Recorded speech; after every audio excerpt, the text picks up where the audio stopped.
practice yung baby dolls. Kanina pa ako post na nga ako. So, welcome back to Rienche. Kung maganda ka, kita ko. So, sayang. Nakapalagod yung kamakain na kinakita. Siya rin natisilbi akong flashlight. Kaya naman makita ako. Kasi dito talaga ako. Guys, alam ko yung normal, pero yung parang totoo yung parang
different.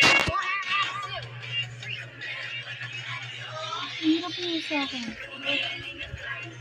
Ayun, dito ako nag-aanap yun. Sana kung maganda. Huwag mo yung saklay. Ayun, yung saklay.